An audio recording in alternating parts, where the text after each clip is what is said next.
The world beneath the waves is far stranger and more terrifying than we ever imagined. While scientists explore its depths with curiosity, the creatures they uncover haunt the rest of us. From bloodthirsty predators to parasites that latch on and never let go, here are 20 terrifying sea creatures that actually exist. Number 20. Basking shark. The basking shark is the world's second biggest fish. And like the world's largest fish, the whale shark, and the world's largest animal, the great whales, it's what's called a filter feeder, one that feeds on microscopic planktonic food. The basking shark, which may grow up to be 40 feet long and resemble predatory sharks in appearance, can seem frightening, yet they're completely harmless. They spend most of their time at the surface, swimming with their enormous mouths open, sifting out their favored food, although they do sometimes dip deeper to feed.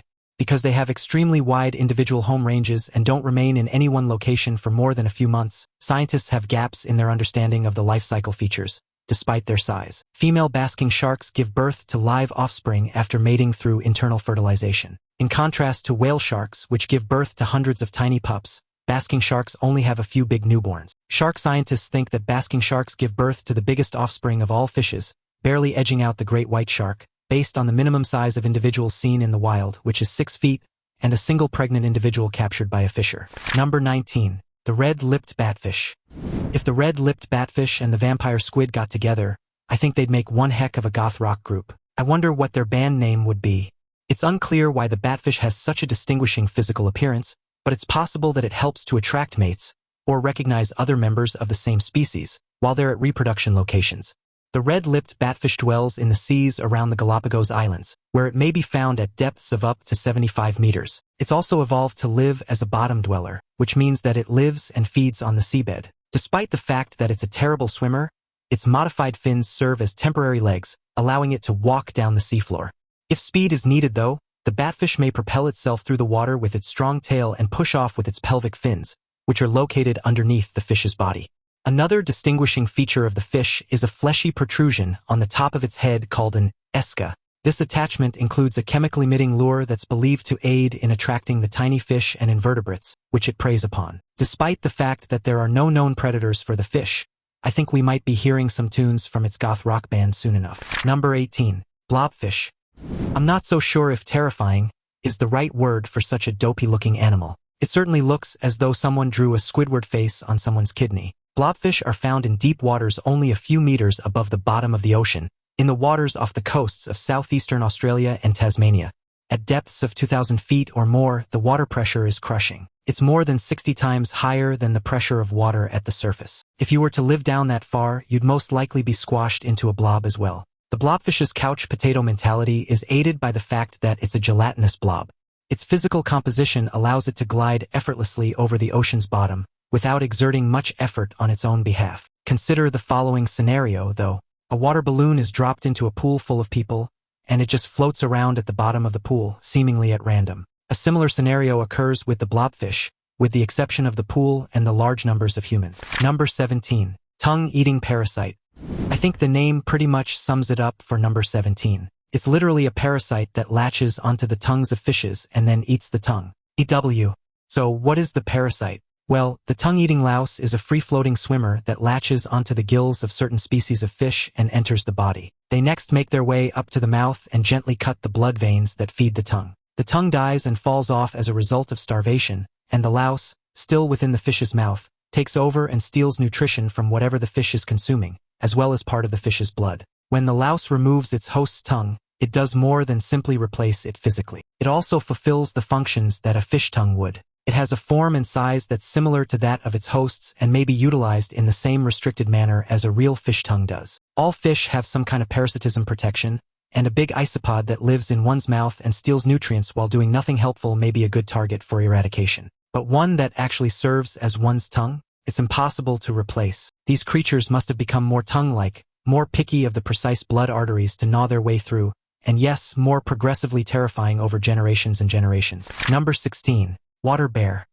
Tardigrades, often known as moss piglets or water bears, are tiny creatures with long, fat bodies and scrunched-up heads. They have 8 legs and 4 to 8 claws on each of their hands, and these little creatures are extremely indestructible and can even live in space, despite their beautiful appearance. They may actually be anywhere from 0.05 millimeters to 1.2 millimeters long, although they seldom exceed 1 millimeter in length. According to Smithsonian Magazine, Tardigrades can survive temperatures as low as -328 degrees Fahrenheit and as high as more than 300 degrees Fahrenheit. They can also withstand radiation, boiling liquids, enormous pressures of up to 6 times that of the deepest part of the ocean, and even space without any protection. Some tardigrade species may live 10 days in low Earth orbit, despite being subjected to space vacuums and radiation. Maybe we should just go ahead and militarize these little guys. Researchers did discover that water bears may even be able to live long after humans have vanished. Over the following billion years, scientists looked at the likelihood of various astronomical occurrences like Earth-plummeting asteroids,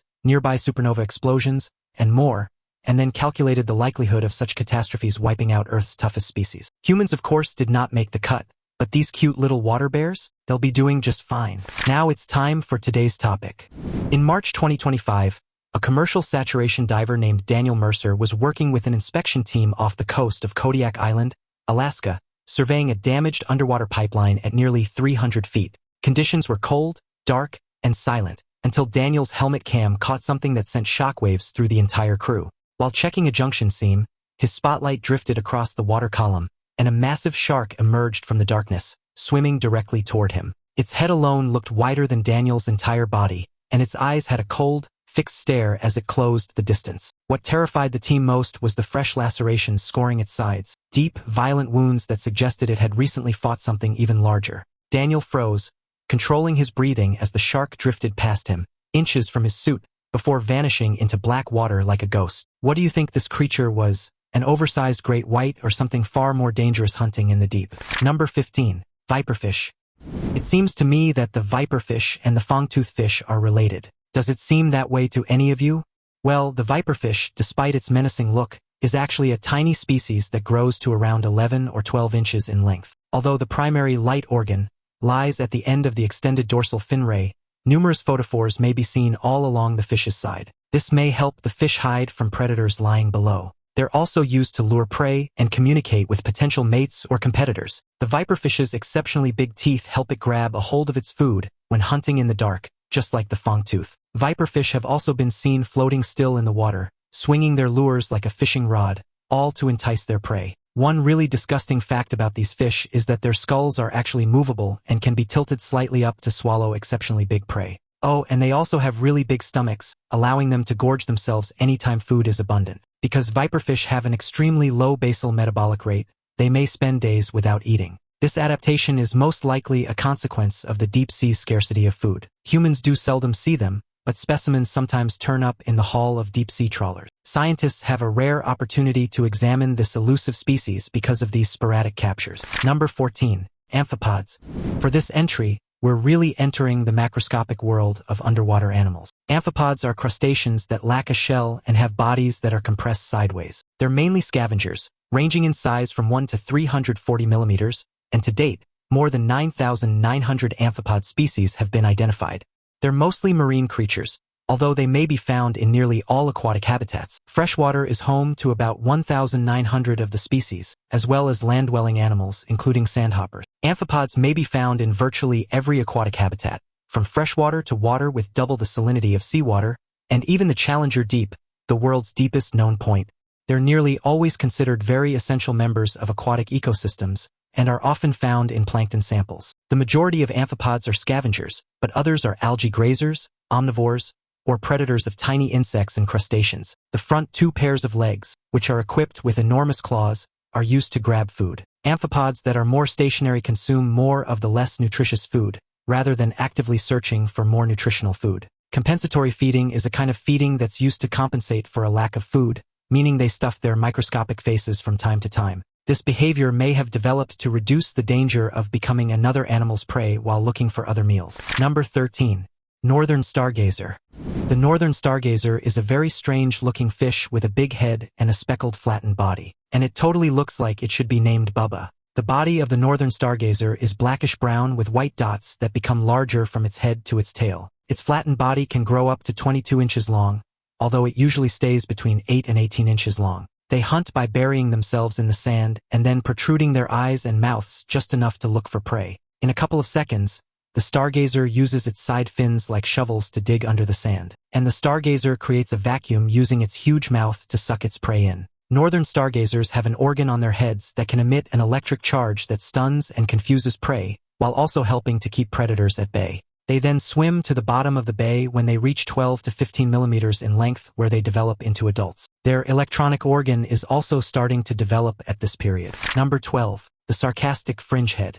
Small and intriguing, the sarcastic fringehead is found off the coasts of California and Baja. The spectacular display of fighting that the males engage in while defending their own territories has made this species famous around the world. This system of strong male rivalry and territoriality is driven by female sexual selection, which results in a male-dominated environment. The male sarcastic fringeheads make their presence known to one another by opening their enormous lips in the direction of their opponents. A combination of the mouth's frightening coloring and its enormous proportions, which may be as much as 4 times its closed size. This allows the bigger male to assert control over the smaller one. Frequently, the competitor's lips are pushed extremely close to one another, sometimes almost touching each other, just like kissing. Typically, the smaller person surrenders and departs the area without the couple engaging in physical combat.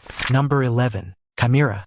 Chimeras may be found on temperate ocean bottoms as deep as 2,600 meters, with just a few species found at depths of less than 200 meters. They're among a few species of the chimera order that are maintained in public aquariums. And, except for the Arctic and Antarctic, they may be found in all seas across the globe. They feature a large head and a single gill hole, and their bodies are elongated and squishy. They may grow up to 150 centimeters in length, which includes a long tail that certain species have. The snout of several animals has been transformed into an extended sensory organ. Chimera skeletons are made entirely of cartilage. Their skin is smooth and bare, and a spectrum of colors from black to brownish gray. Most of them have a poisonous spine in front of their dorsal fin for protection, and these fins allow them to fly across water. If you see one of these little buggers flying at you, might I suggest you run away? Number 10. The frilled shark. The frilled shark is a weird and prehistoric-looking shark that inhabits the open ocean and spends most of its time down under the sea surface in deep, dark waters. It has a long cylindrical body that reaches almost 7 feet in length, and its fins are positioned far back. The frilly look of the frilled shark's gill slits gives it its name. Frilled sharks are aggressive predators that will lunge at their prey and devour it completely, even if it's very big. However, their typical swimming technique is eel-like, as they swim in a serpentine pattern. Frilled sharks are known to consume a range of fish as well as other sharks, despite their specialization in squid. Because frilled sharks are so uncommon in the wild, little is actually known about their ecology. Dissection of animals caught in deep-sea net fisheries and observation of the rare living ones in captivity provide scientists with the little knowledge they do have. Internal fertilization is used by frilled sharks to breed and deliver live birth, though they don't, however, use a placenta to link to their offspring, as other mammals do. Rather, embryos get their energy from yolk sacs, and the mother only gives birth to her young when the juveniles have shown they can survive on their own. Number 9. The vampire squid. The vampire squid's neither a squid, nor even an octopus, actually. Despite its appearance, it's a one-of-a-kind creature that scientists have divided into its own category. The vampire squid, like many of its cousins, has 8 arms and 2 tentacles. It doesn't suck or consume blood, as I was totally hoping that it would, but instead derives its name from the black color of its skin and cape-like skin that links the arms. Basically, this makes the vampire goth kid version of a squid. The species dwells in the mesopelagic zones, almost totally black waters, just like its pitch-black soul. The vampire squid inverts its cloak when disturbed, revealing enormous spines on the underside of its arms, and the species seems to be very dangerous when it adopts this position. However, it's really fairly harmless. The squid is not predatory in any way.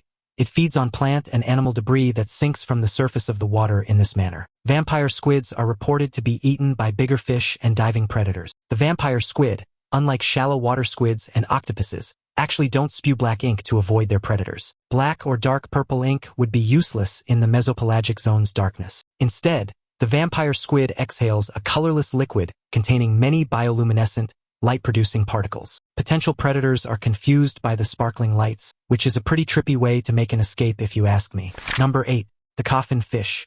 The coffin fish is kind of a sea toad that belongs to a family that features 17 different species, and may be found in the southwestern Pacific off the coast of Australia in salty temperate seas as well. The coffin fish was originally found in Sicily, Italy by the captain of the Libra, a trawler docked at Mazzara at the time. They feature a spiny globose body that develops to a maximum length of 22 centimeters, a black mouth lining, and a snout with a top fin that may be lowered into a groove. The coffin fish, like the puffer fish, has inflated gills that it utilizes to fill its body with water as a defensive strategy. There's no inhalation or expiration for 26 to 245 seconds after the gill chambers are fully filled with water. This is an advantage in terms of energy conservation. With complete gill chambers, the body of the fish will expand in bulk by 30%, protecting it from its predators. The adult coffin fish is an ambush predator that utilizes tiny lures above their snouts to get small crustaceans into their jaws. The nutrition of larval and juvenile coffin fishes is actually unknown, although they're believed to consume plankton in their early stages. Shrimp and other fish are also favorites, which are also a food source for a variety of other insect marine animals. Number 7. Fong-tooth fish. Well, now just look at these little nightmares. So cute and murderous at the same time. I can't help but love and simultaneously be terrified of them at the same time. The fong-tooth have been known to move near the surface at night, pursuing their favorite food of crustaceans and other fishes, while spending most of their time in the depths. Rather than being exclusively ambush predators, common fangtooths are more active than many deep-sea fishes and will actively search for food. They can attack prey that they locate in the vast, food-poor deep sea, mostly because of their enormous jaws and long fangs. Unlike other deep-sea fishes, common fangtooths are dark-colored, either solid brown or black, and lack light-producing organs or cells for communication to attract prey. Instead, they depend primarily on their sense of smell and sight, taking advantage of even the tiniest rays of sunshine that make it down to the depths. Though the light is insufficient to see clearly, prospective prey species may create a shadow as they pass above. In such situations, this species seems to adopt a bite first and ask questions later mentality. The common fongtooth, like any other fongtooth species, is more closely related to shallow water squirrel fishes than to other deep-sea fishes. Common fangtooths are harmless to humans, despite their intimidating appearance and ferocious appetite. They only grow to be approximately 7 inches long, and they are kind of cute, right? Number 6. Giant isopod. For those of you who are squeamish when it comes to insects and the like, here's your fair warning. The giant isopod will definitely give you the heebie-jeebies. These 14-legged Goliaths are distant cousins of the tiny wood lice you may see scuttling about in the garden. The giant isopod is the biggest of the isopod species, and are crustaceans that have been described by experts as being more than a handful. To put it another way, these arthropods are considerably bigger than your typical pill insect, and from head to tail they can grow to be more than 30 centimeters long. Because the seabed is largely barren, isopods depend on food dropping from closer to the surface. Large packages of food, such as whale falls, sometimes reach the bottom, and when marine creatures die and begin to degrade, the portions that aren't eaten near the surface sink down, and it may resemble snowflakes in appearance since it's white and fluffy. However, owing to food shortages, animals must often be patient and wait for extended periods of time to get what they need. It's possible that they'll have to wait even years. According to reports from Japan, a gigantic isopod held in custody went 5 years without feeding. Another aspect that may contribute to increasing body size is the fact that the deeper an animal dwells, the fewer predators that it actually encounters. This would allow animals to develop to their full potential, which explains a lot about some of the fish on our list. Number 5. Goblin shark. Goblin sharks are very uncommon deep-sea shark species, and are the sole surviving member of the family species, which dates back 125 million years. It's often referred to as a living fossil, with an elongated, flat snout, and extremely pronounced jaws bearing sharp, nail-like teeth. This pink-skinned animal has a unique appearance to say the least. When fully grown, it's typically between 3 and 4 meters long, but it's possible for the shark to grow much bigger. There was even one that was caught in the year 2000 that was estimated to be 6 meters long. Goblin sharks are animals that live at depths of more than 100 meters on upper continental slopes, underwater canyons, and seamounts all around the globe, with adults being found deeper than their youngsters. The goblin shark's physical characteristics, such as its flabby body and tiny fins, indicate that it's a slow-moving creature. The species hunts all kinds of things on the seafloor and in the water column, and it has what's called ampullae of Lorenzini on its long snout, which allows it to detect minute electric fields generated by surrounding prey. Number 4. Toya. For the next on our list, we'll be visiting the very ancient and fairly big worm that lived in the sand millions of years ago. Its name, the Atoya. Atoya was a predatory worm that lived in burrows for most of its life, measuring 8 centimeters in length, but some reached up to 15 centimeters. It was spherical and long, like most worms, and had no backbone. It also resided in tiny U-shaped tunnels excavated in the sea bottom, which is used to ambush hiding spots. It existed in the mid-Cambrian period about 520 million years ago, according to scientists. One characteristic that distinguished it from other worms was that it was a very aggressive ambush predator, eating these crazy, weird snail-like mollusks. It had a circular mouthpiece at the back of its head with 40 to 50 spines on it, perhaps for grabbing onto struggling victims. Atoya's back end also featured tiny hooks that presumably served as anchors to keep it in place. It was even cannibalistic, killing and eating its own, which is pretty brutal. The Atoya also, from time to time, consumed Phildea, because Phildea was a much smaller worm of the Cambrian period, and apparently quite tasty. Number 3. Gulper eel. The big mouth is the most distinguishing and disgusting feature on this next fish, and it's also more than likely the inspiration for the name. The eel's massive mouth dwarfs the whole body, which can move flexibly and may expand wide enough to swallow an animal many times its own size. The unfortunate prey is subsequently placed into a pouch-like lower jaw that's pretty much like a pelican's pouch. In fact, the pelican eel is a common name for this eel as well. The stomach of a gulper may also expand to handle big meals. The gulper eel is unlike any other eel species in terms of appearance. The pectoral fins are so little, in fact, that they're virtually undetectable. It has tiny eyes, unlike many other deep-sea animals, and the eyes, rather than forming pictures, are thought to have developed to detect tiny traces of light. The tail of the gulper eel is extremely long and whip-like, with a photophore or light-producing organ attached to the tip. The photophore glows pink, and sometimes emits red flashes due to a phenomenon known as bioluminescence. Sometimes the eel's body isn't designed for pursuing food. It's thought that it utilizes this light as a fishing bait to bring fish and other animals to its massive mouth. When the target is within striking range, the eel then rushes and snatches the prey up in its enormous jaws. Now, I get it already. The fish likes to gulp things. Geez. Number 2. Pacific black dragon. The Pacific black dragon is a deep-sea predator that dwells between 700 and 3,300 feet deep in the eastern Pacific Ocean. They're known to move near the surface at night, pursuing their favorite food of tiny crustaceans and other fish, all while spending most of their time in these deep waters. Their bodies are pitch black, and even their guts are covered with black tissue to hide off any light that's generated by light-producing creatures they consume, since they are ambush predators after all. Pacific black dragons contain many rows of specialized light cells called photophores that are likely utilized to lure mates along their dark bodies. At the end of a long barbell that hangs down from the chin, they have a distinct light organ. This organ attracts prey to their teeth-filled jaws by acting as bait. Even though it dwells in deep waters, the Pacific black dragon's favored depths get some sunshine throughout the day, resulting in big, well-developed eyes. Surprisingly, the Pacific black dragon's females actually have the majority of the traits that I just mentioned. Males are smaller, lack the teeth, stomachs, and barbels, and are unable to actually eat. They never truly exit the larval stage of growth, and the egg yolk is their only source of sustenance. Males only live long enough to mate before passing away. It's kind of sad if you think about it. Then you look at how horrifying the fish is, and you think, maybe it's for the better. Number 1. The black swallower. The black swallower is a fish that lives in the deepest regions of the ocean. They're members of the fish family, which also includes tuna and anglerfish. The family to which they belong is sometimes known as snake teeth fishes, or simply swallowers. Because these fish dwell at deep depths, they can't be eaten if they're still alive. Adult individuals may be found in depths that range from 700 to 2,745 meters, which isn't exactly a pleasant place to be. Down in this crushing darkness, where sunlight has never touched, the black swallower glides like a shadow stitched into the ocean floor.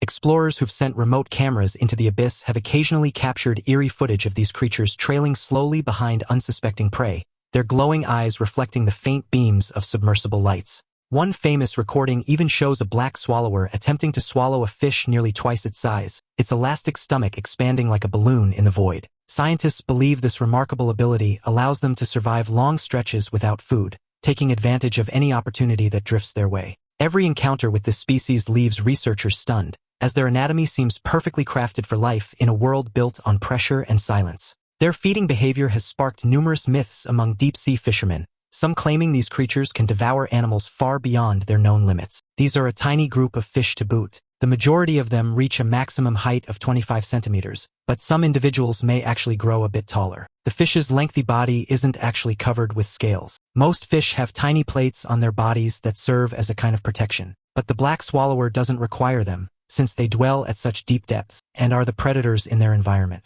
This means that their skin is generally smooth and well-suited to the deep sea. The fact that black swallowers have such a large mouth is one of the most interesting things about them. The fish's lower jaw may stretch beyond the upper mouth, which enables them to devour their food, which seems to be a very common trait of deep-sea fish at this point. I was always a bit afraid of heading into the ocean for a swim, but now I think I'll stay out of the water for the rest of my life. Each of these horrifying creatures will be haunting your dreams tonight. Also, what should the name of that goth rock band be? Let me know in the comments below. Check out the other cool videos showing up on the screen, and I'll see you next time.